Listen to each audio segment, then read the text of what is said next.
Love Muhammad എന്ന banner വെച്ചതിന്റെ പേരിൽ നൂറുകണക്കിന് മുസ്ലിങ്ങൾക്കെതിരെ അറസ്റ്റ് വാറന്റുകൾ.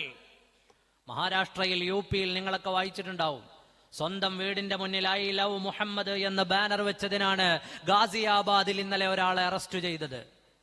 ഞാൻ എന്റെ നേതാവായ മുഹമ്മദുർ റസൂലിനെ സ്നേഹിക്കുന്നു.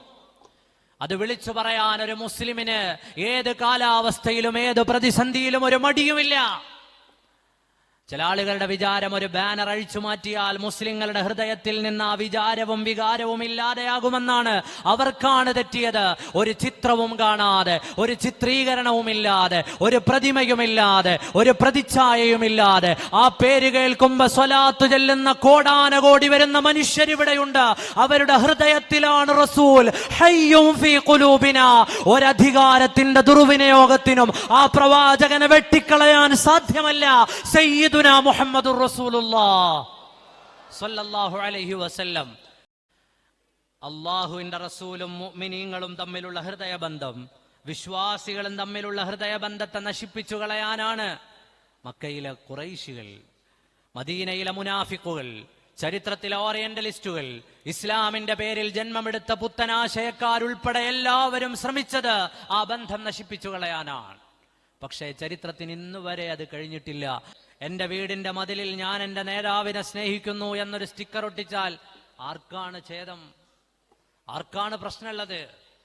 ആ രാജ്യത്താണ്, അവകാശങ്ങൾ പറയുന്ന ആയിരക്കണക്കിന് അവകാശങ്ങളുള്ള രാജ്യത്താണ് സ്വന്തം നേതാവിനെ ഞാൻ ഇഷ്ടപ്പെടുന്നു എന്ന് പറഞ്ഞതിന്റെ പേരിൽ മനുഷ്യർ വേട്ടയാടപ്പെടുന്നത്. ആ നേതാവിനെ ഹബീബ് എന്ന് വിളിക്കരുത് എന്നാണ് പുതിയ കണ്ടുപിടുത്തം. മുസ്ലിങ്ങളിൽ നിന്ന് ചില ആളുകൾ മുന്നോട്ട് വരുന്നു. ഹബീബ് എന്ന് വിളിക്കാൻ പാടില്ല. മറ്റു ചില ആളുകൾ യാ റസൂലല്ലാഹ് എന്ന് പറയരുത് എന്ന് പറഞ്ഞ് മുന്നോട്ട് വരുന്നു. കേരളത്തിൽ ഇസ്ലാമിന്റെ പേരിൽ പുറത്തിറങ്ങുന്ന ഒരു മാസികയുടെ കവർ ചിത്രം യാ റസൂലല്ലാഹ് എന്നായിരുന്നു ഈ അടുത്ത കാലത്ത്. തൊട്ടടുത്ത ലക്കം അത് പിൻവലിച്ചു.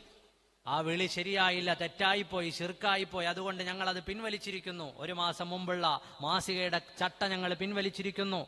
യാ റസൂലല്ലാഹ് എന്ന് കേൾക്കുമ്പോൾ, യാ ഹബീബല്ലാഹ് എന്ന് കേൾക്കുമ്പോൾ, ഹബീബായ നബി എന്ന് കേൾക്കുമ്പോൾ, ഐ ലവ് മുഹമ്മദ് എന്ന് കേൾക്കുമ്പോൾ പൊട്ടുന്ന കുരു ഒന്നു മാത്രമാണ്. അത് പ്രവാചക വിരോധികളുടേതാണ്. ആ പ്രവാചകനെ ഒരു വിരോധിക്കും വിട്ടുതരാൻ ഈ ഉമ്മത്ത് ഇഷ്ടപ്പെടുന്നില്ല. അൻത ഉമ്മുൻ അം അബു മാ റഅയ്നാ ഫീഹിമാ മിസ്ല ഹുസ്നിക ഖത്തു യാ സയ്യിദി ഖൈറൻ നബി. ഞങ്ങളുടെ നേതാവാണ് സയ്യിദുനാ മുഹമ്മദുർ റസൂലുള്ളാഹ് സ്വല്ലല്ലാഹു അലൈഹി വസല്ലം. അവിടുത്തെ എല്ലാ ആദരവുകൾക്കും യോജിച്ച പ്രമേയങ്ങളും പ്രയോഗങ്ങളും ഈ ഉമ്മത്ത് നടത്തുക തന്നെ ചെയ്യും.